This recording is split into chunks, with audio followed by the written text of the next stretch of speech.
If you grow your landscape company from the ground up, chances are you're going to reach a point where you're maxed out. Either you or your team are going to have too many customers, quality will suffer, and even though you're working 1,000,000 hours a week, your profit margins and mental health are simply unsustainable. In today's podcast, Andy McDuff from Landscape America shares how he reached a point where he needed to let nearly 200 customers go.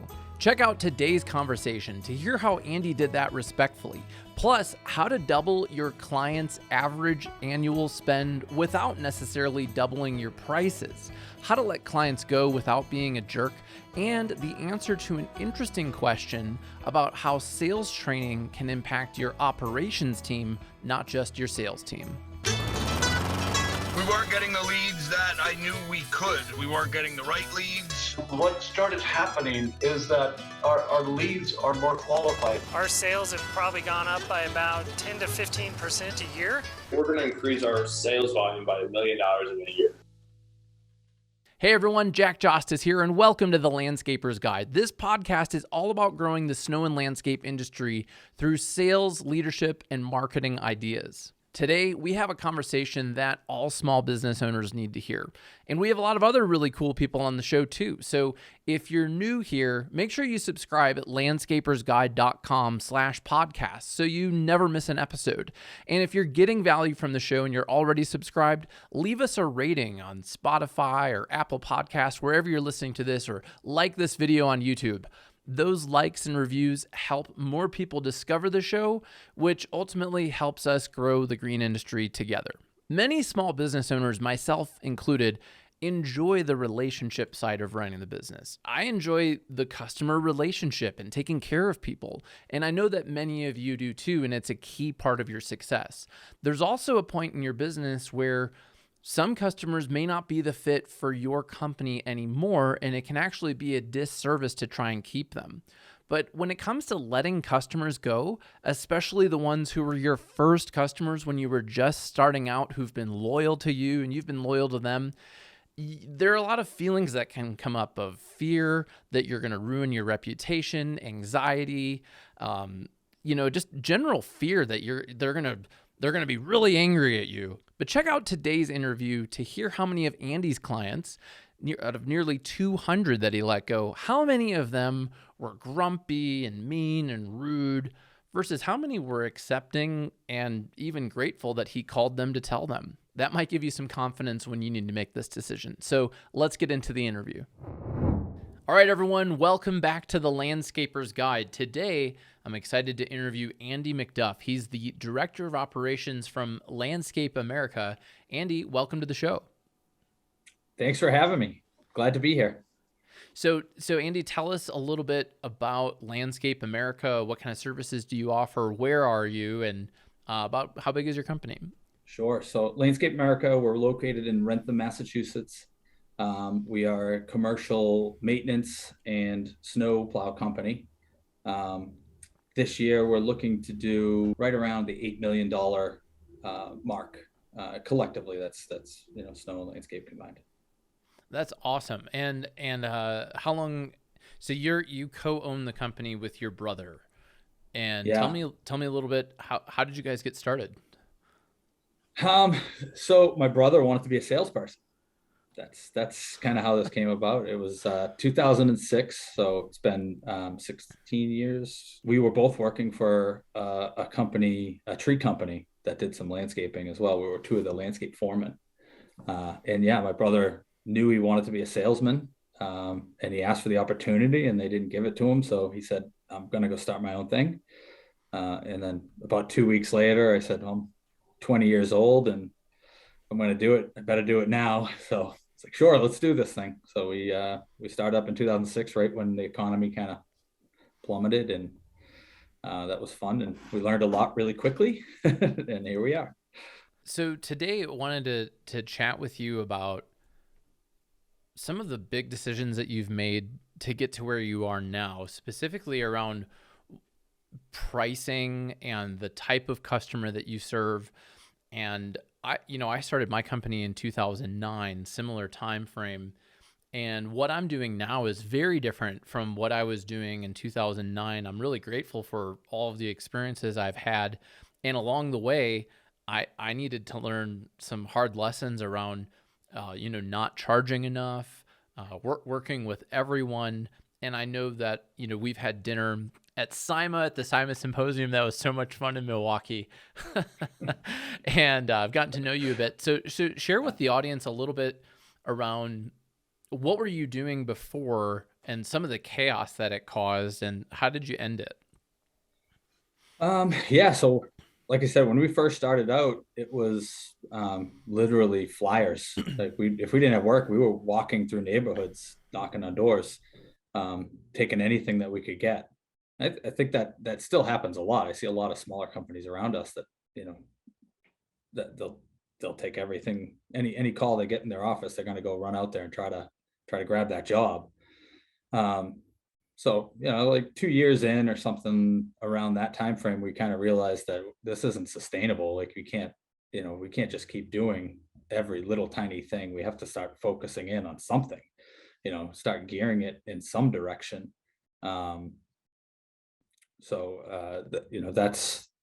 That's when we, realized that we probably had too many clients. That was the first time, I think, at the time. He wasn't our coach. Dan Foley is our business coach, but I believe that's the first person that told us to double our price and, do it for half your clients. And so we kind of ran with that and followed that process to whittle down. And so at that time you had around 375 maintenance clients, right? Yeah. Yep. That's residential maintenance accounts. We ended a season. Remember coming to the end of the season and hearing that number, I was like, oh, that's kind of daunting. No wonder why I don't want to answer my phone right now. There's 375 people. I could not keep up as one person. That was my job at the time, was to be the accounts manager for all residential clients, and I was not doing a good job. So if you want to, I tell that to our accounts managers now, so I can tell you a lot of what not to do, probably, by learning from those lessons. So yeah, coming to the end of that year, we had like 375 clients, and we decided to follow exactly what we had heard that might work. So we took 175 of them, or to 200, I can't remember the exact number. And we found other landscapers around us that would service those clients. And for the remaining clients, we suggested that they sign up for a set group of services. There was 5 services distinctly, to make sure that the theory that we were running with was that we would want to work on someone's property from start to finish, right, in a landscape season, right? So spring cleanup, fall cleanup, everything in between. So that was kind of the criteria that we used to guide us in doing that. And when I say double the price, it's not that we went from charging $45 a man hour of labor straight to $90 a man hour in labor. It was a lot of scope change. It was more about revenue per client, trying to increase that amount of revenue that we're producing per client in order to service them better. Yeah, I really like that. The revenue per client and the opportunity to upsell a lawn mowing client to a full landscape maintenance package for the year. How did you do that? And how did you know which ones to upgrade to the full plan and which ones to let go? We just looked at the clients and who was signed up for what. And if somebody was signed up for, let's say, spring cleanup and mowing services, but hadn't signed up for fall cleanup yet, well, they're 2 out of the 5 services. So we just, literally evaluated our clients, which, I think the first time we did, it felt a little funny, to start talking about A versus B clients or C clients. I was like, we have relationships with all these people. I don't want to talk about them like that. Like, I love Mrs. Jones, Right. but she only does one Right. service with us, so she's technically a D client. It's like, Right. Yeah. like Mrs. that can Jones be a has got to tough one. go. She either needs Yeah. to buy more or she's out. Yeah. And we're going to send her hate mail. No, I'm Yeah. kidding. Right. So yeah, no, a lot of times when I talk through this with people, they have that reaction because they have relationships. And especially when you've grown from literally going door to door with flyers saying, hey, will you please work with me? People who have given you a chance to now you're thinking of, moving on. It can feel hard. One of the podcasts that I've done, I learned a system called STACK, which is an acronym for stars, advancers, cruisers, and killers. And the killers are profit killers. These are accounts that are actually a net loss. And for some companies, they can be the highest paying from a revenue standpoint, but they're super needy and they're underscoped. And you start saying, oh, they're our highest paying client. We're going to do all this extra stuff for them, but it's actually not profitable.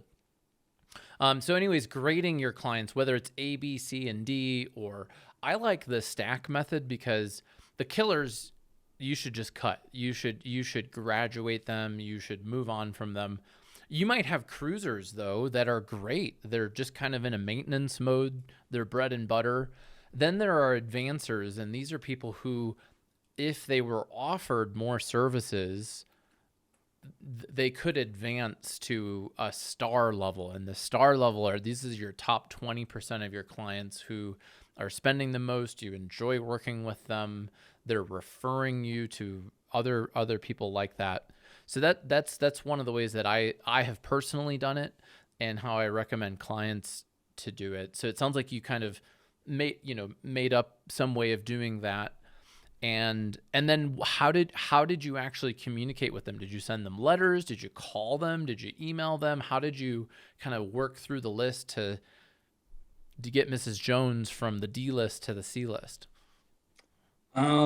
We called them to be honest. It's maybe not I think it was a good practice to do, is to, reach out and tell them, in person. But, I think that's a lost art a little bit, as everyone goes straight to the email and text message. But, but before we called, we had everything, prepped up, ready to go. We had a script that we wanted to make sure we stayed on track with, because it's a tough conversation. And we had already vetted out other service providers that could help them out.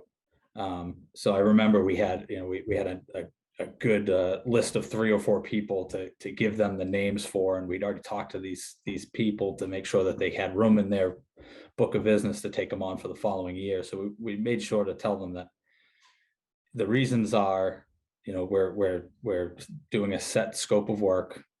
You fall outside that scope of work. So unfortunately, we only have a finite amount of resources. So we're going to have to, we're not going to be able to provide services for you next year. This person would be able to help you out, and you'd be better served by X. And I love that. And did you work out, I'm just curious, like a commission or a referral, anything with those people when you sent these clients? Or we didn't. Maybe it was a missed opportunity, but I looked at it as more of, again, we're emotionally attached to these, Sure. these clients. This is how we started our company, so it's not the easiest thing to just go and do. So we were looking at it more of like, they're helping us out of the situation so that we can morally walk away, making sure it's like I left them in good hands. Everything's fine. It's going to work out better for them. It just doesn't fit to what we want.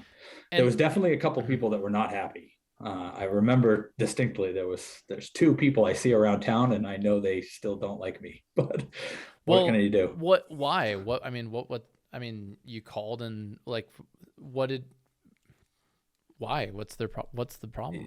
I'm not going to take a guess at why somebody would, completely, it's not my place to decide what they're thinking. But I remember it being something along the lines of, stick with your first clients. You should,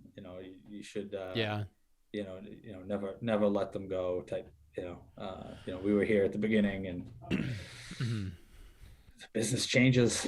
Yeah. So I think it's important to share that, because a lot of people have this fear that they're going to blow up their reputation and never work again, and everyone's going to hate them. But the reality is, and I've done this myself, and I've worked with many businesses even outside of the green industry, and typically when you go about it intentionally like you did, and you went above and beyond to even find another company that had capacity, 198 out of 200 are going to be like, cool, thanks, I appreciate it, Andy, thank you, right? And like 2 of them are going to be grumpy.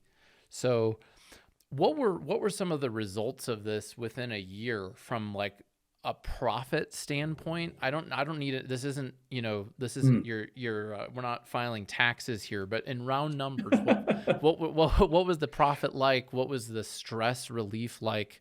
What were the results of this on the company and for you personally? Yeah, I mean, I can answer the question best about my stress levels and speaking on revenue. I can't remember off the top of my head if profit dipped, if it stayed the same, either on net or gross levels. I can't remember off the top of my head.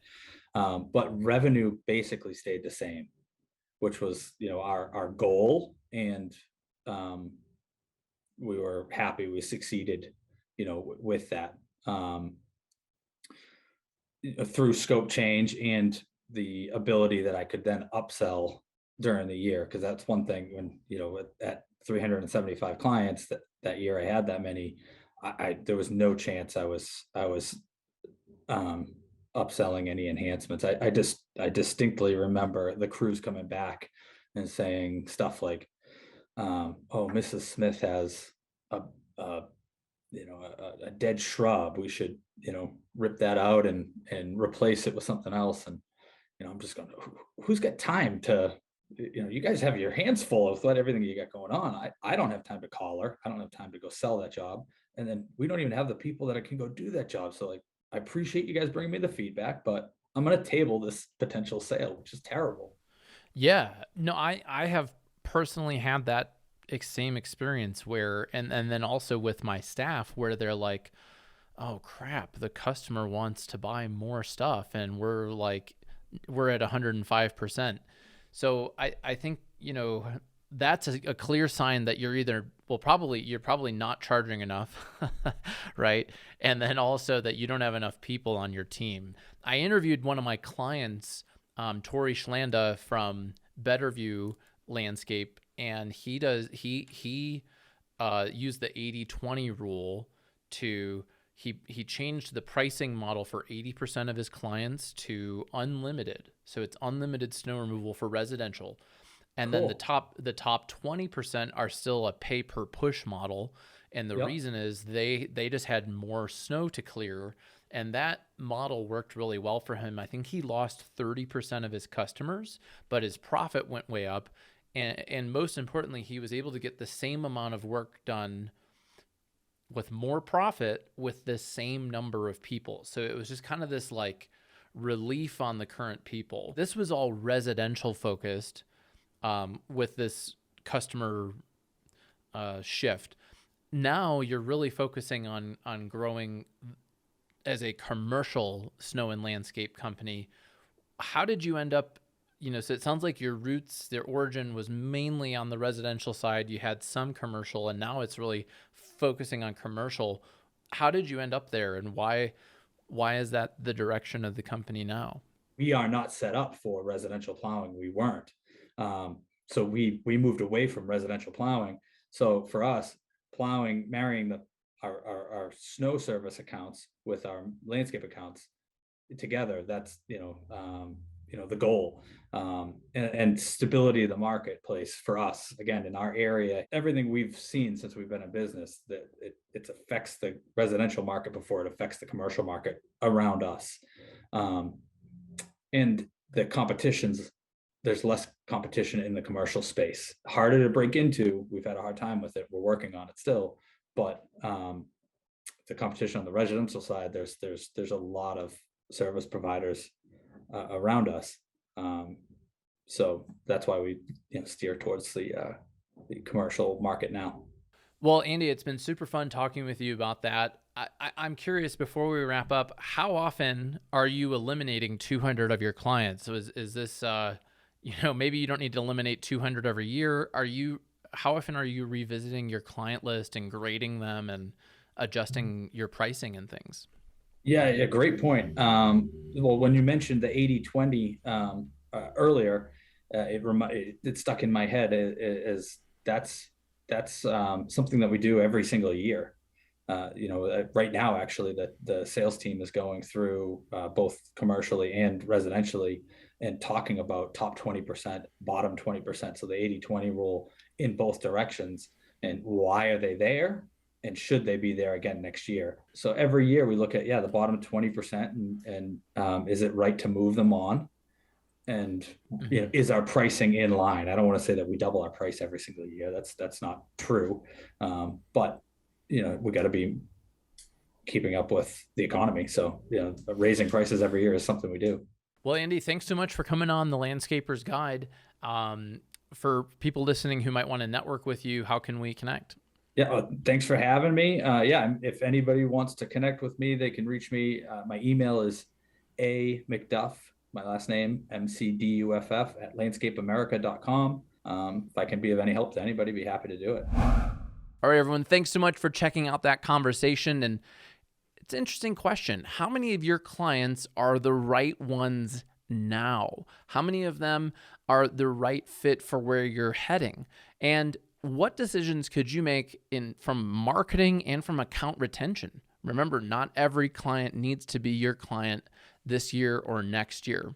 So I hope you enjoyed today's conversation. I certainly did. And if I haven't already sent you beef jerky in the mail, I bet you didn't know that I would do that. I would love to send you some beef jerky and the Landscaper's Marketing Field Guide. It's a short booklet that'll help you figure out which marketing to focus on first to get lasting results quickly for attracting your hell yes customers to your snow and landscape company.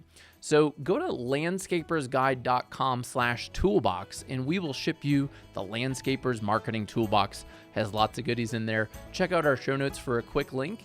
I'm Jack Jostes, and I look forward to seeing you next week on the Landscaper's Guide.